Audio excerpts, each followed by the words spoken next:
എളിമയും ആ വിനയവും തന്നെയാണ് ഷെരീഫ്ക്കയുടെ ഏറ്റവും വലിയ സമ്പത്ത്. അപ്പൊ അത് തന്നെയാണ് നമുക്ക് ഷെരീഫ്ക്കയോടുള്ള ഇത്രത്തോളം ഇഷ്ടവും നമ്മുടെ കൽവ് നിറയെ ഷെരീഫ്ക്കയെ നമ്മൾ ഇഷ്ടപ്പെടുന്നതും സ്നേഹിക്കുന്നതും ഒക്കെ ആ ഒരു കാരണം കൊണ്ട് കൂടി തന്നെയാണ്. അപ്പൊ ഷെരീഫ് ആ കൂട്ടത്തിൽ നമ്മുടെ ആദ്യത്തെ പാട്ട് അഴലിന്റെ ആഴങ്ങളിൽ 4 വരി പാട്ട് 4 വരി. ആക്ച്വലി എനിക്ക് നല്ല കോൾഡ് പിടിച്ചിരിക്കുന്നുണ്ട്, ശബ്ദം വെച്ചിട്ട് മനസ്സിലാക്കണം. പിന്നെ പാടാൻ കയറി കഴിഞ്ഞാൽ എല്ലാം മറന്നു പാടലാണ്, അത്രേ ഉള്ളൂ.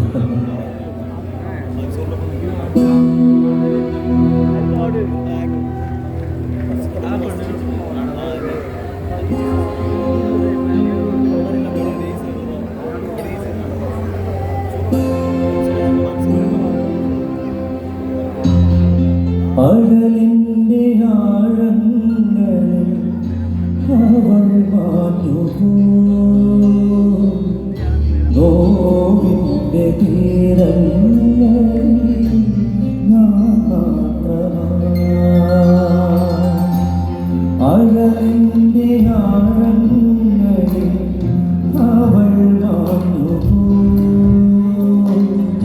നോവിൻ്റെ തീരങ്ങളിൽ ഞാൻ